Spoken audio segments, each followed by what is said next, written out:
Tajuk utama Buletin TV9, 19 Disember. 3 beradik perempuan temui ajal akibat renjatan elektrik.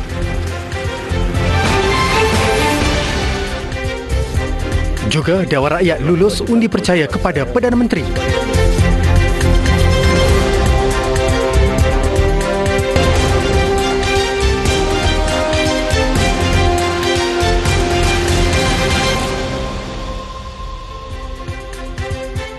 Assalamualaikum dan salam sejahtera. Persidangan Dewan Rakyat Parlimen ke-15 hari ini menyaksikan usul undi percaya terhadap Perdana Menteri Datuk Seri Anwar Ibrahim diluluskan dengan lebih suara bersetuju di Dewan Rakyat. Keputusan itu diumumkan Speaker Datuk Johari Abdul selepas usul itu selesai digulung Menteri di Jabatan Perdana Menteri Undang-Undang dan Reformasi Datuk Seri Azalina Osman Said siang sebentar tadi. Mesyuarat pertama Penggal Pertama Parlimen ke-15 yang memulakan persidangan hari ini menyaksikan Perdana Menteri Datuk Seri Anwar Ibrahim yang juga Ahli Parlimen Tambun mengetuai 222 anggota Dewan Rakyat mengangkat sumpah. Upacara itu diikuti kedua-dua timbalan Perdana Menteri iaitu Datuk Seri Ahmad Zahid Hamidi dan Datuk Seri Fadilah Yusof. Ia kemudian diteruskan dengan barisan jemaah menteri, timbalan menteri, ahli Parlimen Kerajaan dan anggota Parlimen Pembangkang. Uniknya pada upacara itu, dua menteri besar dan seorang ketua menteri turut mengangkat sumpah sebagai ahli parlimen iaitu Menteri Besar Selangor Datuk Seri Aminuddin Syahari, Menteri Besar Negeri Sembilan Datuk Seri Aminuddin dan Ketua Menteri Pulau Pinang Chow Kon Yeow. Persidangan Dewan Rakyat kali ini menjadi tumpuan selepas genap sebulan pilihan raya umum ke-15 diadakan pada 19 November lepas yang menyaksikan Anwar dilantik sebagai Perdana Menteri ke-10 dan penubuhan kerajaan perpaduan.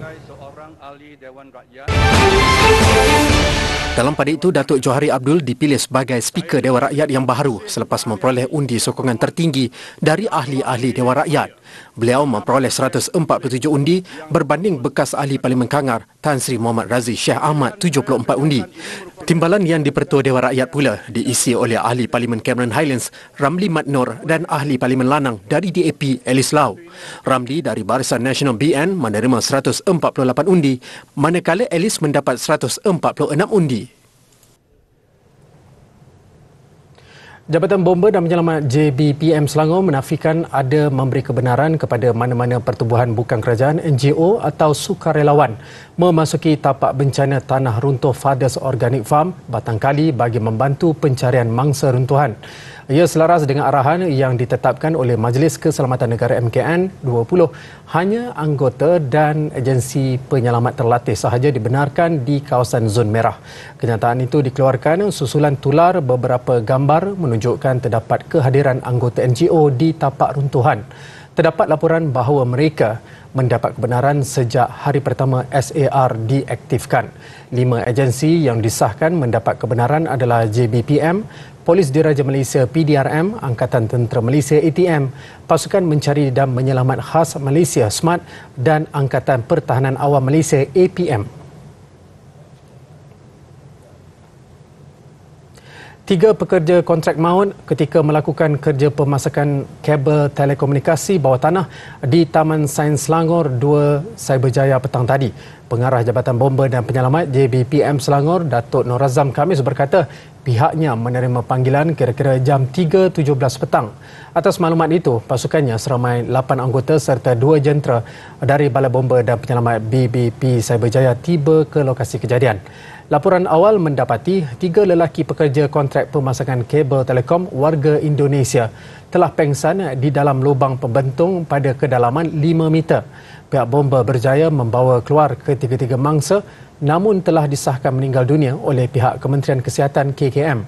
Mangsa dikenal pasti sebagai Adnani 34, Febri Putra Arsandi 30 dan Jufri 42 tahun. Ketiga-tiga mayat mangsa telah diserahkan kepada pihak polis untuk dibawa ke unit forensik Hospital Serdang bagi proses bedah siasat. Berikutan situasi banjir yang semakin buruk, Tenaga Nasional Berhad TNB mengumumkan penutupan bekalan di pencawang elektrik yang terlibat bagi memastikan keselamatan pengguna setempat di 2 negeri. Di Kelantan, TNB telah menutup beberapa pencawang elektrik. Antaranya di Kota Baru, 5 pencawang ditutup. Antaranya Tanah Merah 8, Pasir Mas 59 dan Pasir Putih 22. Di Terengganu, antara penutupan pencawang yang terlibat Setiu 5, Kuala Berang 50 dan di Kemaman 173 pencawang.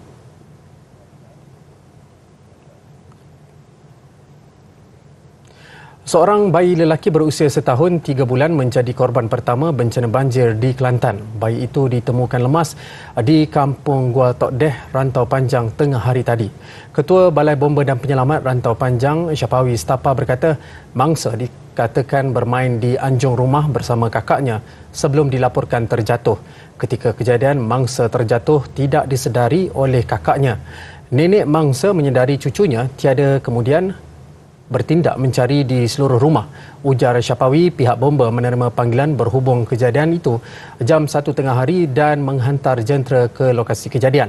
Katanya ketika tiba di lokasi kejadian, mayat mangsa sudah ditemui penduduk kampung dan mayat kanak-kanak itu dibawa ke Hospital Pasir Mas HPM untuk tindakan lanjut.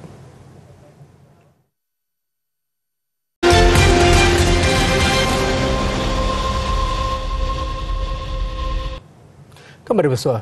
Mangsa banjir di Kelantan kini dilaporkan meningkat kepada lebih 12,000 mangsa. Bagi penduduk Kota Baru, mereka tidak menyangka hujan lebat yang berlaku kini telah menyebabkan banjir luar biasa sehingga banyak kawasan dinaiki air. Tinjauan mendapati laluan utama di Kota Baru dinaiki air namun masih boleh dilalui kenderaan kecil dan beberapa sekolah dibuka sebagai penempatan sementara mula dikunjungi penduduk sejak awal pagi. Seorang mangsa Ramli Mansur dari Kampung Tapang datang jam 8 pagi tadi untuk mendaftar setelah buat pertama kali rumahnya dinaiki air sedalam 0.5 meter. Katanya longkang tersumbat dan ketiadaan perparitan sempurna antara sebab banjir bertambah buruk kali ini. Ini semalam air tu naik terlalu cepat lah. Kita pun tak ada barang-barang pun tak ada nak ni. Kereta motor semua duduk dekat taman.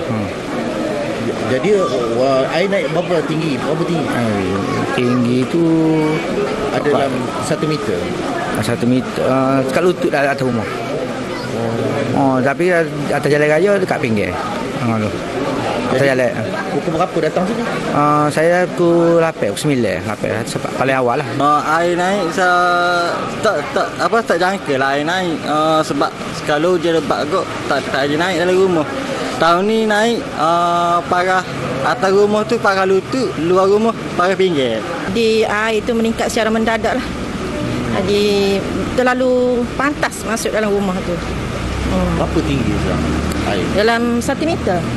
1 meter sini. Memang masa kami keluar malam tadi tu air dah kita dah habis setakat ni lah. Setakat ada lah.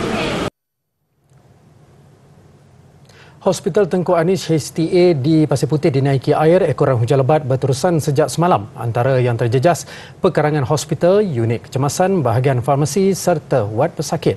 Pengarah Jabatan Kesihatan Negeri, Datuk Dr. Zaini Hussein ketika dihubungi berkata, air mula memasuki wad serta unit lain bermula jam 8.30 malam tadi.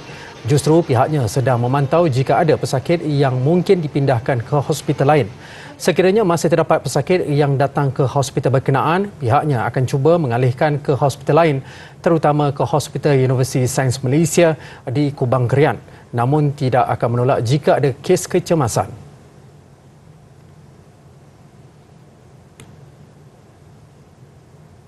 Di Terengganu, jumlah mangsa banjir kini mencecah 19,000 orang. Susulan itu, mangsa yang terjejas diminta bersabar ketika berdepan dengan bencana itu sekiranya bantuan lewat tiba.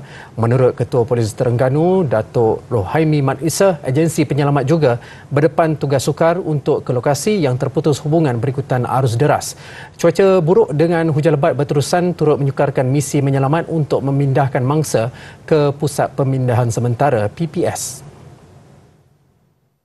Kerana kita tidak ada satu kenderaan yang berat dan tidak ada bot yang power yang cukup untuk meredah arus yang deras ini ya.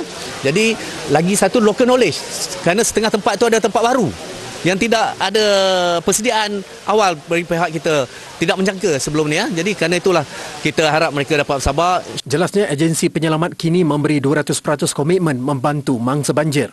Datuk Rohaimi berkata demikian ketika ditemui selepas membuat pemantauan dan misi menyelamat di Kampung Kuah, Hulu Terengganu.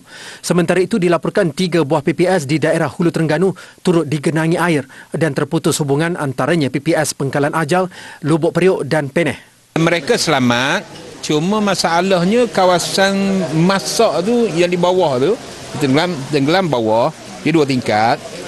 Maknanya masa naik ke atas, tapi di bawah kawasan untuk masak tu memang ditenggelami banjir, dan saya telah menghubungi pihak JKM untuk menyediakan bekalan makanan bermasak.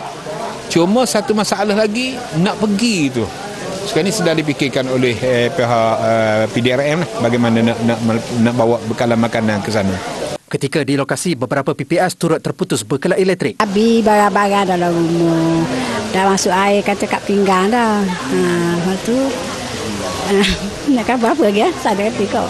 Jadi duduk-duduk di PPN ni tak ada api pula. Minta-minta lah ada api lah kita kata. Tak ada api ni cepat-cepat ada api. Macam tu. Lepas tu kita kata kalau suruh air ni kata biar ada api selalu lah. Api batu uam benda ada lah. Kita banjir tak boleh hak baru ni. Tak boleh lagi. Kita banjir yang bulan 2 itu. Tak boleh lagi ni banjir pula. Harapan guana lah, boleh lah awak ringan sikit lah. Minta-minta begitulah. Minta lah. Ni habis semua kapur dah banjir ni. Jadi minta bantuan cepat tu kan. Minta cepat lah tu. Mangsa banjir menyifatkan bencana banjir yang berlaku kali ini lebih teruk berbanding banjir pada Februari lalu. Banjir juga turut dilaporkan berlaku di Thailand. Hujan lebat berterusan menyebabkan 305 kampung di 33 daerah di seluruh wilayah di Thailand dilanda banjir, sekaligus mengakibatkan lebih 15,000 isi rumah terjejas dan mengorbankan 3 individu.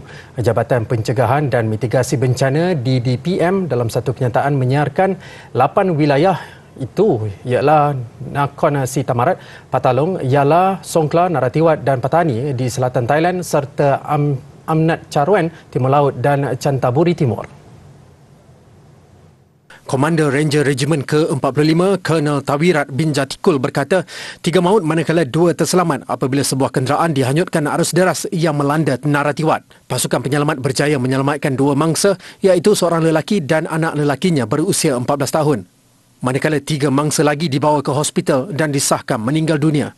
Sementara itu, Gabenor Suratani, Wicawut Jinto mengarahkan semua bot untuk tidak turun ke laut susulan ombak tinggi. Perkhidmatan feri turut dihentikan buat sementara waktu. Jabatan Meteorologi mengeluarkan amaran hujan berterusan dan hujan lebat di beberapa kawasan terpencil di selatan. Orang ramai diingatkan berhati-hati dengan beberapa keadaan yang mungkin menyebabkan banjir kilat dan limpahan air. Pihak berkuasa akan menyegerakan urusan membaiki kerosakan yang dialami akibat banjir.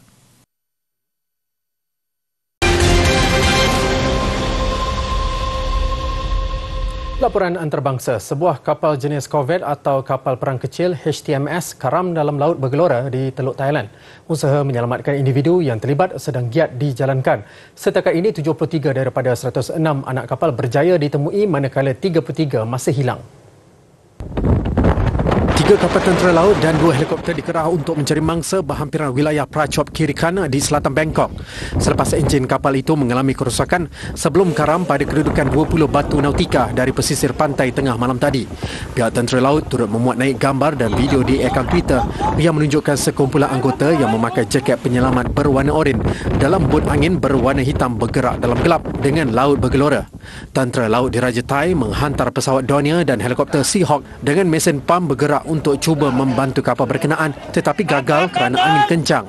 Sementara itu, menurut salah seorang jurucakap Tentera Laut Thailand, korvet Sukhothai buatan Amerika Syarikat yang digunakan sejak 1987 itu dilanda ombak kuat semalam menyebabkan kapal itu condong ke arah satu arah sebelum dinaiki air laut.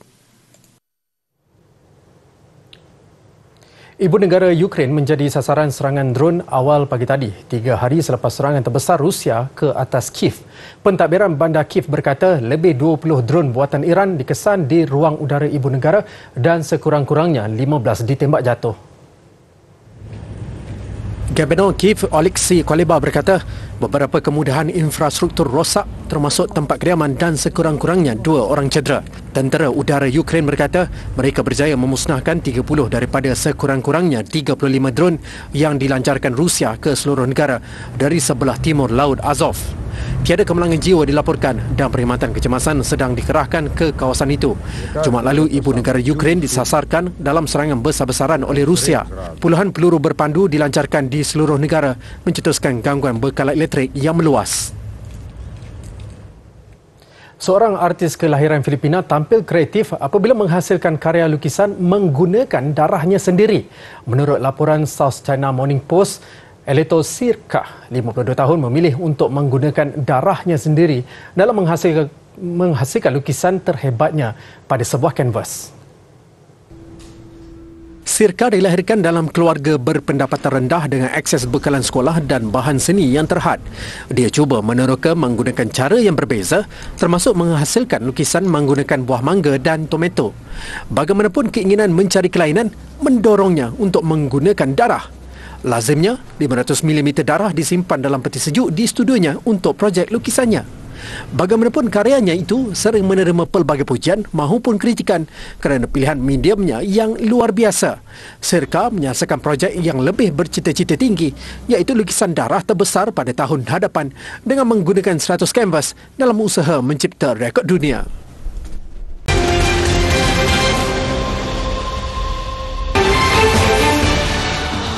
Sementara itu, kejayaan Argentina memenangi Piala Dunia 2022 di Qatar disambut dengan pesta besar-besaran di ibu negara itu. Jarak Buenos Aires dan Qatar terpisah hampir 14,000 km, tetapi tiada yang dapat memisahkan semangat dan kegembiraan penyokong pasukan kebangsaan. Mereka yang mengikuti perlawanan akhir dengan tayangan siaran di skrin besar di lokasi tumpuan bandaraya itu merasai sendiri debaran dari awal hinggalah tidak dapat mengawal perasaan lagi apabila Argentina disahkan sebagai pemenang. Penyokong menyifatkannya sebagai detik manis selepas harapan demi harapan dari awal permainan disekap Perancis. Peminat setia La Albiceleste turut menjulang spanduk wajah Lionel Messi yang dijulang sebagai legenda sebaris Diego Maradona selepas memenangi trofi Piala Dunia sulungnya selepas 5 edisi sejak mula membuat penampilan pada 2006 di Jerman. Keterujaan menanti juara Piala Dunia Qatar 2022 dirasai lebih 1,200 peminat bola sepak di Wangsa Maju Kuala Lumpur malam tadi. Ia dimeriahkan dengan acara tayangan skrin besar sempena perlawanan akhir anjuran Media Prima Omnia dan jenama Lozeng Strip Sales menerusi program Ialah Bola. Bertempat di lokasi ketiga dan terakhir, restoran Mama NZ Curry House, program Ialah Bola mengumpulkan peminat bola sepak di bawah satu bumbung dan menghangatkan lagi acara dengan pelbagai aktiviti dan pertandingan. Antara yang paling menjadi tumpuan, sorakan gol paling panjang dan unik, cabutan bertuah dan cabaran timbang bola terbanyak. Datang dengan family. Event ni dapat mengumpul baliklah family saya tengok bola sama kan. So far lepas ni feel boleh lah buat lagi event macam ni. Okey, memang kalau tengok tu mesti menjerit lah kan, sebab kalau menang menjerit lah kan.